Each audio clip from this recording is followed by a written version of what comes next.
일본을 비롯한 일부 메이커 나라와 유럽이나 중국, 미국과는 다른 것으로 인식하고 있는데 사실은 기본적인 방향은 현재로서는 크게 다르지 않습니다. 현대자동차도 수소 엔진을 개발하고 있고요. 수소 연료 전차는 상당히 빠른 속도로 진전을 이루고 있는 상황입니다. 그리고 BMW도 멀티 파워트레인이고요. 사실은 메르세데스 벤츠도 멀티 파워트레인입니다. 현재는 내연기관 차를 생산했던 시대에 거의 모든 자동차 회사들은 멀티 파워트레인입니다. 다만 그 과정에서 어느 것을 선두에 두느냐 이게 차이가 있을 뿐입니다. 그러니까 전기차 중심의 파워트레인 전략을 쓰는 유럽, 미국 중심의 중국 중심의 메이커들하고 하이브리드 등 플러그인 하이브리드 등 새로운 개념의 파워트레인 이런 것들을 중심으로 중국적으로 배터리 전기차 또는 수소 연료 전지 전기차로 간다는 것을 목표 설정하고 있는 일본과는 차이가 있을 뿐입니다. 그 차이가 이 듣는 이 따라 상당히 복잡하고 그게 뭐냐라고 할 수도 있는 얘기지만은 그것은 사실은 그 자동차 회사가 취한 입장 때문에 디테일에서 뭔가 약간씩 다른 전략을 취하고 있는 겁니다. 이 탄소 중립을 위해서 좀 약간 중립에 대해 잠깐 짚어보자면 2016년 파리 협정 때 2050년 탄소 중립을 달성하기로 목표를 설정했죠. 그리고 2022년에 이집트에서 개최된 COP27 유엔 기후변화 협약 당사국 총회에서 탄소 중립이 공통 목표다. 그래서 모든 화석 연료를 단계적으로 중지하자라는 데 동의했습니다. 물론 동의한 거고요. 그게 그대로 지켜지느냐는 별도의 문제입니다. 미국에서 트럼프가 당선되면 또 다른 얘기가 나올 수 있죠. 그 상황에서 그때 유엔 기후변화 협약 당사국 총회에서 자동차 회사들의 중심이 된 자동차 공학회, 전 세계 자동차 공학회에서는 연료 전지, 탄소 중립 연료 또는 배터리 전기차, 완전 무공해 차 등 물론이고 내연기관차를 위한 다양한 기술을 개발해야 한다라고 하는 발표를 했었죠. 그때 나온 말이 싸워야 하는 것은 탄소이지 다른 것이 아니다. 그러니까 내연기관차를 하든 배터리 전기차를 하든 탄소를 없애는 것이 목표다라는 것을 핵심으로 이야기했고요. 이산화탄소 감축은 테일 파이프 그러니까 배기 파이프에 나오는 것뿐만 아니라 에너지 생산, 운반, 사용 모든 공정에서 이루어내야 된다. 그래서 우리 모두가 의지 있는 열정과 행동으로 선택지를 확대하자라고 하는 것입니다. 그러니까 기존 자동차 회사들이 모인 단체에서는 이런 식으로 지금 전략을 취하고 있는 겁니다. 어느 게 옳은 것이냐고요? 그건 모릅니다. 그것은 앞으로 어떻게 되느냐를 선택할 뿐입니다. 그러니까 이 전 세계 인류가 인간들이 어떤 쪽으로 선택하느냐가 이런 방향성을 결정 지을 수 있다라고 지금으로서는 그렇게 이야기를 할 수 있겠습니다. 탄소 중립에 대해서는 접근법이 지역별로 또는 나라별로 차이가 있습니다. 지역별로 크게 나누면은 유럽, 미국, 중국형은 이산화탄소 배출이 없는 완전 무공해차 보급이 주축입니다. 그러니까 2050년경이 되면은 그때까지 전 세계 보유 자동차 70%를 완전 무공해차를 한다. 그럼 전 세계 지금 신차 보유재 수가 자동차 보유재 수가 약 15억 대 정도, 17억 정도 된다고 하는데 그 중에 70%를 완전 무공을 할 수 있을까요? 어쨌든 목표는 그렇습니다. 이게 보유차가 될지 신차 판매가 그럴지는 좀 앞으로 두고 봐야 되고요. 일본을 중심으로 한 여타 지역은 그게 또 제대로 되지 않죠. 에너지 환경이 허락하지 않습니다. 그래서 일본은 2050년이 돼도 76% 정도가 보유된 자동차가요. 자동차 중에서요. 하이브리드와 플러그인 하이브리드 전기차가 있어서 내연기관은 종전할 수밖에 없다라는 생각을 근저에 두고 있습니다. 또 나라별로도 그런 것을 극복하기 위해서 유럽은 탄소세하고 탄소 국경 조정제를 도입하고 있는데 이것은 목표는 유럽연합 내에서 전기차와 배터리 생산 기반을 구축하는 것입니다. 또 미국은 IRA, 인플레이션 감축법으로 미국 산업 보호를 하고 중국을 견제하기 위한 그런 방법으로 동원을 하고 있습니다. 저는 사실 이런 식의 정책에 대해서 별로 긍정적인 생각 가지고 있지 않습니다. 전 세계 모든 나라가 힘을 합해도 기후재앙을 막기는 쉽지 않다라는 그런 전문가들 의견에 동의하기 때문입니다.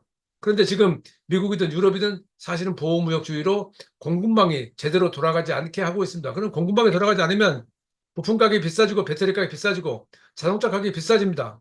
그렇게 되면 소비자 입장에서는 이런 것들을 앞으로 어떻게 받아들일지 그렇게 쉽게 이해하거나 설명할 수 없다는 그런 이야기가 되는 거죠. 어쨌든 지금 전 세계 자동차 회사들은 이런 식으로 전기차 전략 3단계를 지금 설정하고 있습니다. 우선은 2020년을 전후해서 시작했던 전기차 전용 플랫폼, 전기차 전용 플랫폼은 현대자동차 eGMP 같은 걸 말하고 폭스바겐 MEB가 있고 BMW 얼티엄 플랫폼이 있습니다. 네, 이런 것들 하는 목적은 그동안의 자동차에서도 물론 20세기에 비해서 20세기는 모든 차를 개발할 때마다 플랫폼을 개발했었습니다. 근데 20세기 말부터 20세기 초에 들어서는 플랫폼 모듈화를 해서 모듈화 플랫폼 하나를 가지고 다양한 차를 생산할 수 있게 되고 그것이 BMW 그 코너에 설명을 드렸듯이 노예 클래스의 플랫폼 그 하나 가지고 X2부터 X7까지 모든 차를 생산하는 그런 시대로 지금 와 있습니다. 전기차는 그보다 한 단계 더 나가서 이 전기차 전용 플랫폼으로 폭스바겐은 1,000만 대를 생산하겠다. 뭐 이런 개념으로 가고 있는 거죠. 그것이 끝이 아니고 자꾸 말씀드리는 배터리 문제. 이거는 외부에서 의존할 수밖에 없는 문제인데요. 이것도 지금 내재화를 빠른 속도 추진하고 있고요. 근데 그것이 그 간단해 보이진 않습니다. 그리고 전동화 부품, 반도체 소프트웨어. 이건 보통 문제가 아니죠. 이 지금 자동차 회사는 이 분야에서 굉장히 많은 비용을 들이고 있고 투자를 하고 있습니다. 어쨌든 이걸 통해서 개발과 생산을 수직으로 통합하겠다. 수직 통합이라는 얘기는 좀 어려운 얘기가 아니고요. 그냥 내가 다 하겠다는 얘기입니다. 테슬라하고 BYD는 이미 수직 통합 체제로 가 있습니다. 그 이유는 그로 인해서 비용 절감이 가능하고 수익을 낼 수 있기 때문입니다. 근데 더 중요한 것은 그런 것도 쉽지 않기 때문에 소프트웨어 전기자동차 동원했고 그걸 기반으로 밸류 체인 사업을 창출한다는 겁니다. 새로운 비즈니스 모델을 개척해서 판매 단계에서 이익도 물론 중요하지만 판매 후에 새로운 사업을 통해서 수익을 내겠다 하는 겁니다. 그래서 지금 최근에 등장하고 있는 게 로보택시라고 하는 건데 로보택시가 사실은 운전자가 없이 운행될 경우에 거기에 채용되는 다양한 기술들이 있기 때문에 센서하고 기술이 있기 때문에 고가이게 될 것은 당연합니다. 그 고가의 모델로 저비용의 택시 운행을 했을 경우에 수익을 낼 수 있느냐 하는 문제에 지금 봉착해 있습니다. 이거 그 쉽지 않은 얘기입니다. 어쨌든 여기서 등장하는 게 소프트웨어 전기 자동차고 지금 자동차에서는 이런 쪽으로 그러니까 전기차를 만들어서 수직 통합을 하고 소프트웨어 전기 자동차 가겠다 하는 쪽으로 밸류체인을 만들겠다는 쪽으로 방향성을 정하고 있습니다. 그런데 토요타는 그건 좀 다릅니다. 토요타는 이 그들이 가지고 있는 비즈니스를 그러니까 토요타는 전 세계 1,000만 명, 연간 1,000만 대 자동차를 판매하는 지금으로서는 세계 유일한 자동차 회사죠. 그들의 배경을 바탕으로 우선 밸류체인을 구축하고 그것을 바탕으로 수익을 내고 그 수익을 통해서 전기차를 개발한다. 이런 방식으로 가고 있습니다. 물론 다양한 실험을 하죠. 나고야에는 모토마치 공장에서는 하나의 공장 내에서 내연기관차, 하이브리드 전기차, 플러그인 하이브리드 전기차, 수소 전기차 등 다양한 자동차를 한 공장에 생산합니다. 실험 단계죠.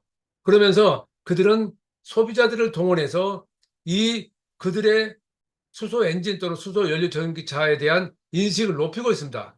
근데 일본의 후지 스피드에는 토요타 소유인데요. 그 후지 스피드에서 관련 모터스포츠 경기를 벌이고 거기에 다양한 관람객들을 이끌어들여서 그들이 하고 있는 것을 실험 단계를 보여주고 그들의 의지를 좀 높이 평가해 주길 바라는 것입니다. 이게 어떤 식으로 결론을 낼지는 아직도 모르죠. 그래서 지금 우리가 알고 있기로 토요타는 무작정 하이브리드만 한다. 그런 건 아니고요. 토요타도 장기적으로는 전기차 가다. 이것은 아키오 토요타가 이미 그 은퇴하기 전에 했던 말입니다. 장기적으로 전기차로 가는 게 맞다. 그러나 그 과정에서 지난한 세월이 문제가 있을 것이고 시간이 걸릴 것이다. 그래서 우리는 어떻게 할 것이냐 하는 것을 선언을 한 바가 있죠. 그래서 아키오 토요타는 전기차에 대한 그들의 토요타 전략을 오해하면 안 된다는 말을 한 적도 있습니다. 어쨌든 세상은 복잡해져 가고 있는데 지금 이런 것들을 짚어보면서 느끼는 것은 결국 그렇다면은 이런 것이 어떻게 결정이 될 것이냐. 항상 우리는 말을 하죠. 선택은 시장이 한다. 근데 저는 지금은 기후재앙이 한다라는 쪽으로 좀 말을 바꾸고 싶습니다. 지금 우리가 올여름에 그 어느 때보다 더운 그 날씨를 보냈다고 이야기를 하지만 2018년에는 그 39도까지 올라갔었고요. 지금도 지역적으로 40도까지 간다고 그러는데 이 사람들은 보통 지구 기온이 평균 2도 올라가는 것이 별거 아니라고 생각하는데요.